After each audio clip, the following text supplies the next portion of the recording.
Welcome to the NBA Coast to Coast podcast brought to you by thelines.com. Coming to you from the West Coast, Josh Lander, joined by my guy back on the East Coast, Nate Weitzer. And we are looking at a 7-game slate here on a Thursday as we continue along heading towards New Year's Eve. Want to make sure to like and subscribe to that page. Got another game video up for you today and our player props as well that we're bringing you each and every weekday this regular season.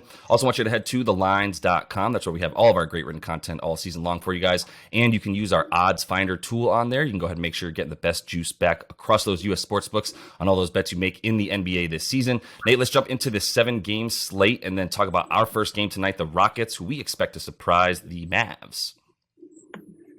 Surprise, or at least hang with them. We got Cavs -5 at the Pacers, and Tyrese Halliburton's questionable for Indy, so that's a big thing to monitor there. Thunder in a pickup at the Hornets. The Clippers are +6.5 right now at Boston. That's the other game we'll break down for you. Memphis -3 at Toronto. The Knicks -5 at the Spurs with Jalen Brunson questionable. Spurs also have a couple guys questionable. And then this game, it's +10.5 Houston at Dallas. For Dallas, we know Dorian Finney-Smith is out and Josh Green and Maxi Kleber will remain out. And Reggie Bullock is questionable with a non-COVID illness, probably similar to what you hear in my voice right here. It's just, a nasty cold that's not going to make it easy to play. And look, we talked about Bullock and Finney-Smith not being the same kind of defenders this year. And, they're certainly better than their replacements, though. Dallas's defense without those guys in their last 5 now, Bullock has been playing. So we don't know yet how far the bottom will fall out. But Kleba and DFS out the last 5, 116 defensive rating, 2-3 against the spread. You look without Bullock, since the start of last season, they have a 114 defensive rating versus 110 with him. With DFS and Kleba, it also goes up to 113 with either of those guys out. So they're key wing defenders, key guys to complement Luka, who's just carrying their offense. Needed to have an absolute historic game to beat your Knicks with a ridiculous comeback as well.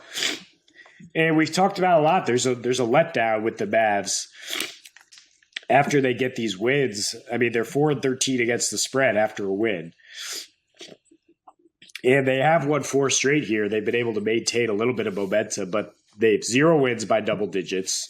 They're 9-18 against the spread as favorites this year, winning by just 4 points per game overall when they're favored.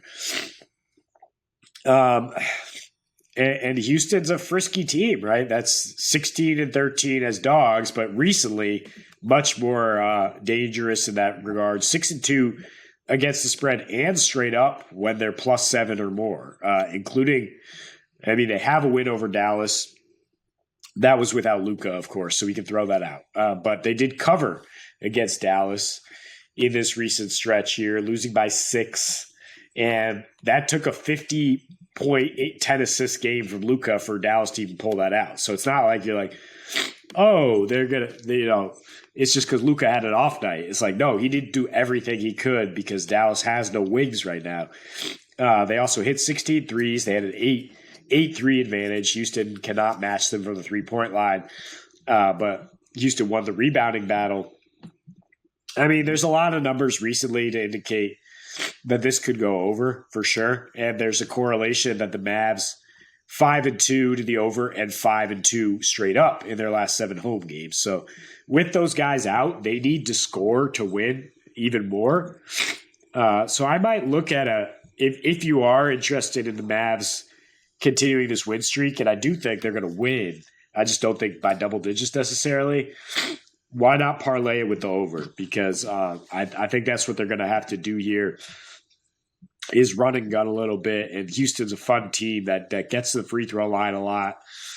They haven't been high scoring in recent matchups with the Mavs, but I think this iteration of Dallas that has such few defenders, they will give up a healthy amount of points.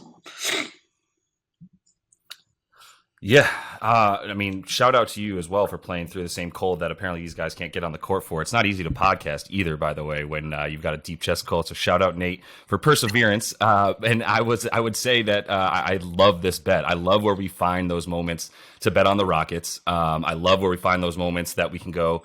I hate betting on the Mavs, right? And like, I can't trust them. So I would love to bet against them. I just have to bet against the fact that they're going to make, I don't know, 22 threes or so, right? Like that's what I'm betting against in a game where they don't have Reggie Bullock and all the other guys that you mentioned tonight. Obviously, Maxi Kleber been gone for a little bit. And then DFS, obviously huge for what they do as well.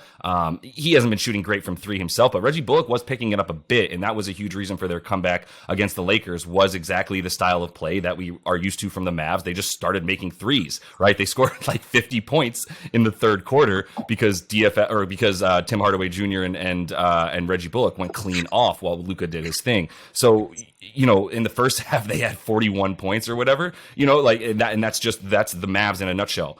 Some halves they're going to score 40. Some quarters they're going to score 50. But if you don't have both DFS, Kleba, and especially at this point Reggie Bullock, who is really the yang to Tim Hardaway Jr.'s yin, if you will, on the around the 3-point line, then yeah, you're not going to have anything to hang with. And I say hang with the Rockets, and I mean it, because like you said, what they've been doing, at least specifically KPJ and Jalen Green, over the course of the last like 10, 11 games, where you now know that you have consistent 20-point scorers. And that's something that I don't know if it's going to continue for a very long time, but this is a matchup where you like it to continue once again because of the fact that there's that lack of wing defense for the Mavs. And you talk about what happens to their defensive rating when these guys come out of the game. So it's pretty plain and simple, right? Like on defense, the Mavs are completely reliant on being able to, have some lockdown athletic guys on the wing without any sort of true defense, interior perimeter stopper, like we said, which is another place that Jalen Green likes to get, right? It's threes and layups for him. And that's another matchup that there's a ton of points in the paint to be had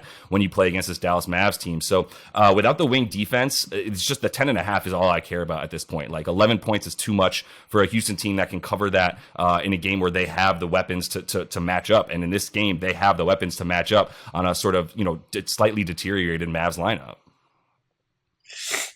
Yeah, I mean, there are things that Dallas can do to limit Houston for sure. I mean, don't get me wrong. Houston's offense is bad. It's really inefficient.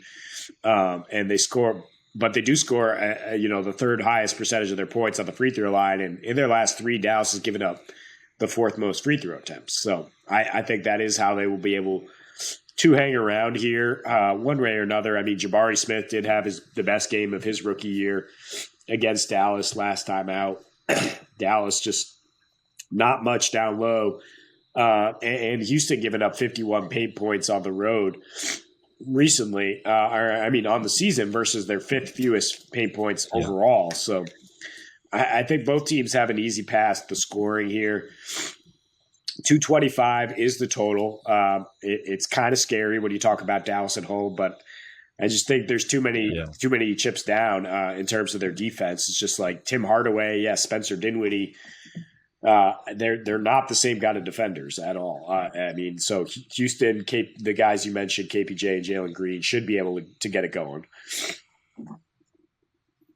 Yeah, for sure. And Dallas has had a bunch of really low totals at home, which is the reason that they go over at home to 12-7 to the over at this point when they're playing at home. And it's not like those totals were probably much higher than 220, 225. So it still is right around, what they allow and what their games average at home for Dallas is still a little bit higher for this total, to be honest with you, but it's right around it. And like you said, without the defense for Dallas, then you feel good about Houston scoring. It's just a matter of, is Houston's offense going to come along? And that's kind of what I'm banking on tonight. And the reason that I think that they'll be able to cover 10.5 points, to be sure. So that is all the time we have for you in this one. Make sure to like and subscribe to that page. Continue to follow along with us. Got another game video and our player props for you up tonight. So until we see you next, happy betting.